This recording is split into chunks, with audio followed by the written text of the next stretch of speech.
Welcome back to the 1-2 Punch. It's your girl, Maddie Levine, and I bring you all of your favorite fighters, and we always talk about the fight game. And today we're switching things up a little bit. He was a fighter at one point and still trains, but now he kind of goes on the mental aspect of things and helps fighters really perform to the best of their abilities by giving them really important tools on how to properly get in there fully ready, mentally ready with his brand called Mindlock. He's a Toronto native, so he's coming all the way from Canada right now. And he's going to tell us about his Taekwondo background and how he kept me totally sane during my last fight. So Dylan Nadler, welcome to the 1-2 Punch.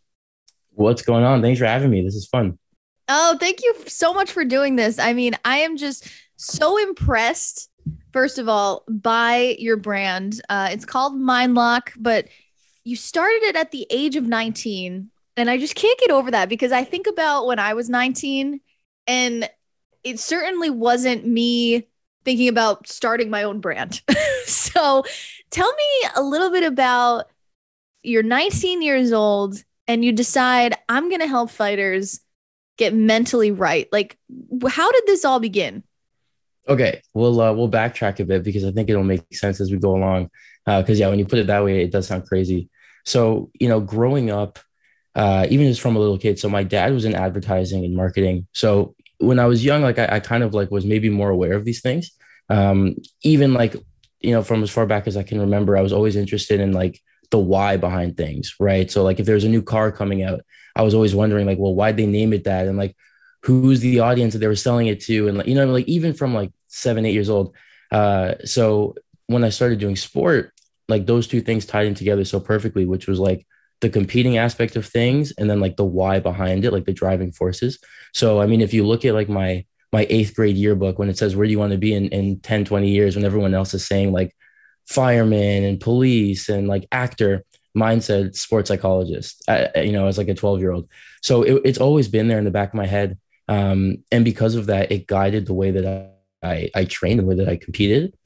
So, I was making sure to kind of incorporate these practices into my trainings as well. So when I stopped competing, it was almost like without hesitation, like, okay, like this is what I want to do, right? Like, why wait? I feel like I'm at a place where, I can get started with something like this. I'll see how it goes. I'll see if people like it. And I felt like I had developed enough experience to kind of, at least to an extent, like know what I was talking about. So I figured let's see how this goes and take it from there. So it was really something that was in the back of my head for a long time. So as soon as I stopped competing, it was really a no brainer. Like, all right, well, let's move on and not dwell on the past and just kind of keep pushing.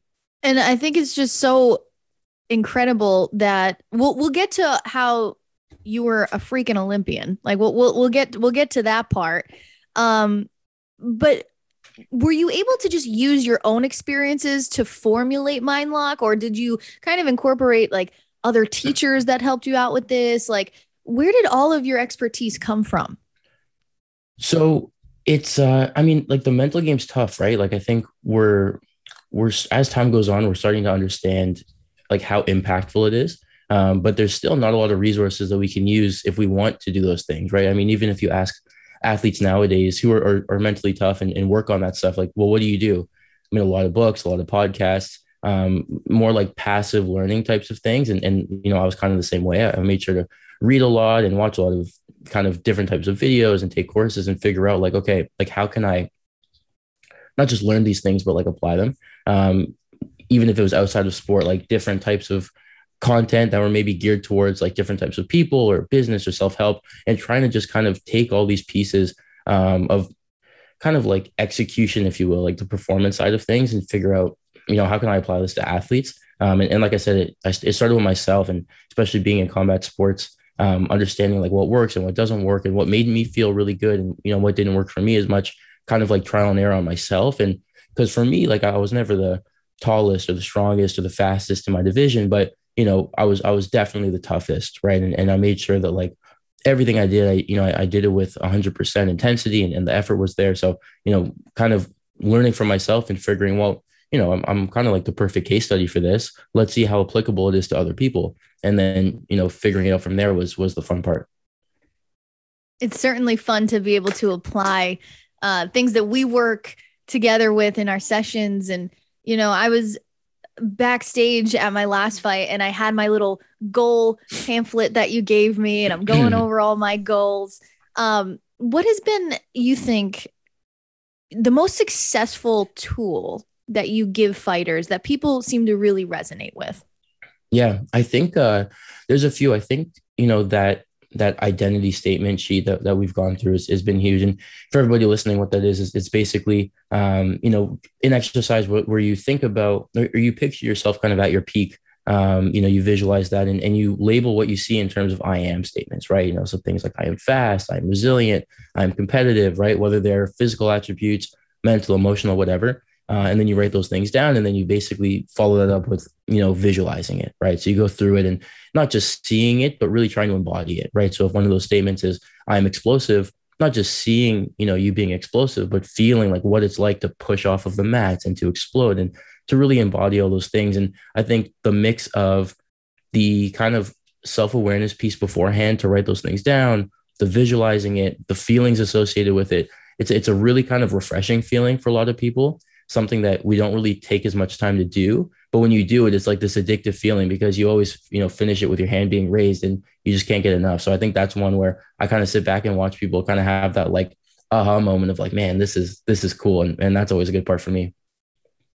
Yeah, I mean, you certainly brought me to tears a couple times trying to think of like, oh my God, I feel so great right now. But I also think, positive self-talk, that is like a whole nother enemy or best friend, depending on how good you are with your self-talk. And that's something that I've struggled with forever is just not being able to almost allow myself to have a positive self-talk. So what are some tips that you give fighters to kind of like readjust that mental game of like, okay, it's time to start respecting ourselves and being nice to ourselves? Yeah, no, it's a good question. I think it starts off with the kind of greater understanding that we know how important positive self-talk is intuitively, right? When you talk to a teammate or you talk to a friend, we know what are good things to say and what aren't, right? You wouldn't look at someone that's low energy and at the end of their weight cut and say, what's wrong with you? Like, you look stupid right now, right? We know it wouldn't work, but for ourselves, we don't really allow that same grace, right? We're a little bit more direct, but if it wouldn't work for a teammate, it's not going to work for you, right? So we know that negative isn't always the way to go, but it's kind of the way that we've always done things. And it's been unchecked and kind of unregulated for so long. So I think when it comes to self-talk, it's important to remember that like a lot of these things, like you can't eliminate them, right? You can't eliminate negative self-talk the same way that you can't eliminate nerves. But what you can do is you can manage it, you can deal with it, right? So putting that positive spin and trying to figure out, well, how can I filter this into something good, right? So an example is like end of the camp, you're sore, you got some bumps and bruises, right? I mean, it's been a long training camp. The negative approach to that is, man, like I'm not 100% going into this fight, right? I've got some injuries, I tweaked my back, I'm not 100%. That's not going to help you when you go in, right? Positive spin on that is saying something like, I'm really prepared, right? Like the fact that I have these bumps and these bruises, it means that I've really exerted myself in this camp and I've done all the right things. Like I'm ready for this, I'm prepared. So it's a matter of spinning things a lot of the time. How can we take something that's seemingly negative, filter it through more of a positive lens to get a better result? Because at the end of the day, it's that positivity that we feed off of and it gets more out of our performance. Whereas when you dwell on the negative and you focus on what's wrong, it's all we can think about and it's inhibiting, right? So it's a really strong exercise to be able to take something that's negative and see the positive in it, not just in fighting, but in life itself too. Yeah. And I think it's really important for people to know that your clients span from amateur level to UFC level. Like this is something that fighters on all levels deal with. And are you seeing kind of like a reoccurring pattern between fighters, or maybe there's something that fighters are typically dealing with a lot of? Like what are some things that you're seeing that people are trying to work through that you're seeing on all levels? Yeah, that's a good question. I mean, there's a core one is a fear of failure and a fear of losing, right? I mean, it only makes sense, right? I mean, we compete to win, we want to win. Nobody wants to lose. And that's kind of a recurring thing is like this fear of like, man, like, what happens if I go out there and I lose? And that can be a feeling that really inhibits people from activating like their best self, right? And I think a way to think about it is like, well, if you're only focused on the outcome, it's going to be difficult to do the things that you want to do in there, right? And this goes back to goal setting, and it goes back to, well, when you think about setting a goal for your event, whether that's a fight or it's a game or it's a match, people tend to think like, okay, well, my goal is to win, right? Well, winning is it's an outcome. Winning is a result. It's not really a goal, right? Goals are like, what can I do to get myself closer to that, right? So a goal might be to, stuff some takedowns, or to manage my range, or to manage the ring, or to land more leg kicks, right? Like those are individual goals that you can achieve throughout the fight. And by achieving those things, you get yourself closer to the outcome, right? So when people are so hesitant and fearful of losing, it's like, well, focus on the process, right? It's that cliche, process versus outcome, right? But it makes sense. It's focus on the process, and the outcome kind of takes care of itself, right? Like when you knock over the first domino, you don't even have to think about the last one falling, because through the chain of events, it happens. But if all you're ever doing is thinking about that last domino and you never hit the first one, it's not going to happen, right? So when it comes to that fear of failure and what if I lose? What if I lose? Well, what if you win, right? Like, let's think of it through that way. Like, why not? What's stopping you from going out there and giving it your all? So focus on what are the little steps that you have to do throughout this match to set yourself up for success. And that's a little bit of a bite-sized nugget that can be a little bit more hopeful in terms of how you expect the fight to go. And I think a big thing for me personally, and I'm sure there's other fighters that deal with this, it's believing that. It's believing that positive self-talk that I'm telling myself. It's believing that I'm capable of doing this. And I get tripped up a lot because I deal with like, oh God, I'm good, but like, I don't know if I'm good enough to win, and you almost have to train similar to physical training where we're constantly on the mats and we're constantly training. Would you agree that you have to train your mind to finally think positively in that sense? Yeah, I mean, if I didn't, then I might have to go into a different industry. 100%. I mean, it's about getting your reps in, right? I mean, I say that all the time. You could learn an amazing drill, right, in practice. Something that works really well for people. But if you just learn it the one time and you go home and you don't think about it again, you're not going to really integrate it into your game, right? You have to drill things over and over and over again, whether it's things like positivity, whether it's goal setting, whether it's the ability to visualize properly and with clarity. You have to get your reps in, right? It's about how often are we doing these things? And the best part about getting reps in on the mental side is it's not as exerting as it is on the physical side, right? Sometimes to get those physical reps in, it's at a cost, and it's at a cost of recovery. It's at a cost of, like that physicality side. When it's on the mental side, those are hours that get counted towards your training without doing anything to you, right?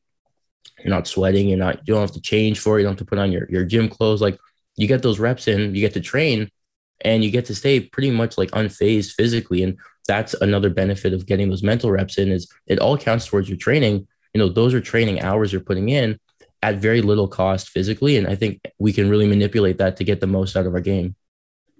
Absolutely. And this isn't just some, psychologist pretending like he knows the fight game. Dylan absolutely knows the fight game. And I'm so excited for you to talk about your background, because at one point you were the captain of the Olympic Taekwondo team for Canada. And I know that's only scratching the surface of your martial arts career. So why don't you tell me a little bit about your martial arts background? Because I'm not going to do it justice. Cool. So I started Taekwondo when I was 5. My parents put me in, and I think like a lot of martial arts like that, like Taekwondo, karate, most places are not competitive, right? Very recreational. You learn your patterns, you get your belt, and that's kind of where that place was. But for me, I always had a passion for sparring, right? That was my favorite part, but we didn't do it. Like we would spar like once a year. And when we did, it was like no rules, like just go at it. And I still loved it. And I remember I would always beg the instructor, like, sign me up for tournaments. Like, let's go, like, tell me where they are. Right. So I remember going a couple times. He'd say, okay, here's the date, here's the time. I would show up and like no one would be there, like from my team. So there would be times where my dad would have to like sit on the coaching chair and like position the video camera like between his legs and like try to coach me. And he didn't know, he was just saying, faster, stronger, whatever. But it's still like that even experiences like that, it didn't put a bad taste in my mouth for competing. I just still wanted to do it. I eventually started to I switched clubs in 2011 to this place called Authentic Taekwondo in Markham, one of the suburbs of Toronto. And from there, like that's really where I took my game to the next level, right? I had a black belt at the time, but I was not a black belt level by any means. So I really had to almost relearn a lot of things, especially from a competitive standpoint. But it was cool because a lot of the competitive team, they were around my age. It was like 5, 6 of us. So it was a really cool time. And I started to get better and better. And because I think that passion was there and that kind of hunger was there, I was able to add the technical stuff on top of that. I think it would have been harder to come from a place of that technical background being there, but not having that kind of grit behind it. So I'm definitely grateful of where I came from. I don't look back and think, man, I wasted those years at that other place. When I could have been sharpening my tools. I think, where I started kind of allowed me to build that toughness and that foundation. And I was able to build on top of that with the technical stuff. But, fast forward a few years later, I was, national champion, multi-time Ontario provincial champion. I was one of the first Canadians to win the US Open back to back. So the US Open is one of the biggest like international tournaments for Taekwondo. So to win it is like a really prestigious thing. And I won it back to back years in 2014 and 2015, which was really cool. And then, captain of Team Canada, traveling all over the world, name a country, probably been there, representing Canada on some of the biggest stages. And for me, like, that's really where I learned a lot of what it meant to like be a high performance competitor and like all the things that are involved, from the weight cut to the flights and the layovers and, the cities and countries where you don't speak the language, like all the things behind the scenes that you don't really think of when you anticipate a fight, but the things that end up making the biggest difference. And for people that might not be familiar with Taekwondo, what would you correlate it to? I mean, is it similar to like karate sparring? Is it similar to kickboxing? Like, where would you put it in the realm of martial arts? That's a good question. I think it has its similarities with karate. In terms of the rules, I mean, they're always changing it now. So I don't, you put me back in the ring, I'd have to figure it out. But it's full contact sparring. So, knockouts are allowed. It's 3 rounds of 2 minutes typically. You can kick from the waist up, so body, head, but you can only punch to the body. And that's the biggest difference, I think, between a lot of other sports and a lot of other martial arts. So only punching to the body, but kicks kind of everywhere. But what's cool about Taekwondo is kind of the technology aspect to it. So the chest protectors and the helmets that we wear are electronic. Same thing with our foot guards. So when you kick and you connect with enough force, it automatically registers as a point, Oh my which is God, cool. I had no idea. Yeah, so it eliminates some of the judge bias. I mean, there's always going to be problems, like nothing's perfect, but it's pretty cool where, yeah, it's electronic. So every weight division has a certain like pounds per pressure, like limit, based like how hard you need to kick to score a point. Different kicks are worth different amounts of points, headshots and whatever. So yeah, it's cool where, the referees will judge things like punches and things like that. But yeah, the electronic piece is there. So that's pretty cool too. And I think that's what separates it, is the ability to watch it and kind of make it make sense right away. That's wild. I had no idea that was a thing.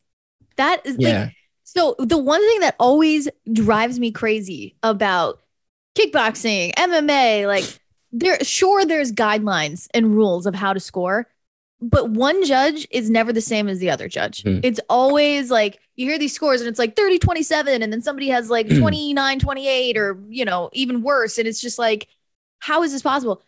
Having like that electric aspect of it is so cool. I think imagine if that was like somehow incorporated into MMA. I don't know how they would do that, but that's pretty cool. But I digress. Mindlock is something that has totally changed my game. And I'm so appreciative of you and your organization. And for fighters that are potentially trying to better themselves with their mental game, getting on track, where can they find you and how can they get started? Yeah, for sure. A lot of the stuff is on Instagram. I kind of use Instagram as like a portfolio too, where you can kind of keep up to date with, our athletes and what's going on. So it's at Mindlock with an underscore on Instagram. You can email me info@mindlock.ca. But yeah, Instagram's the best way to go. Shoot me a DM, take a look at the page, see what we got going on. But yeah, that's it's a good space for everything. I like to kind of showcase a lot of stuff, and we have so many cool athletes doing crazy things, and I love kind of showcasing that. So yeah, that's really the best place, honestly. And we have a course that we just released in the fall. So if you're not really into the one-on-one thing, or if you're looking for something different, we have an online course. If you go to courses.mindlock.ca, a whole page where you can access the curriculum, go through the content, and really kind of take your training into your own hands. And it's a great way to get started too. Dylan, you're the real MVP. And tonight, before I let you go, UFC 274, will you be watching? Yes. Okay. Gaethje versus Oliveira. Who do we got? Man, Oliveira is dangerous. I'll never count him out. That weight cut. I know. I regardless of thoughts on the missed weight, I think it does something to you, when you get on the scale and, you've been visualizing, you step on the scale, no problem. You walk off, it messes with your routine. So for that reason alone, I'm going to give the edge to Gaethje, just because that little Exactly hiccup sometimes, can make a big difference, especially at the highest level, right? At a high level like that, where both guys are so kind of evenly matched and both can take that whole division. I think anyone can take it at any time. So I'm going to give the edge to Gaethje, just because of that little hiccup with the weigh-in. We'll see how he deals with that. And Rose versus Esparza. Any predictions for that one? Yeah, Thug Rose, I would say all day long. I mean, all day. Yeah. I mean, this might not age well. We'll see. But yeah, I think she when she's in her zone and she's locked in, which it looks like she has been for the last little bit, she's tough. So yeah, I'll give that to her too. Yeah. Well, thank you so much for your time, Dylan. You rock. Thank you so much. This was awesome. Appreciate it.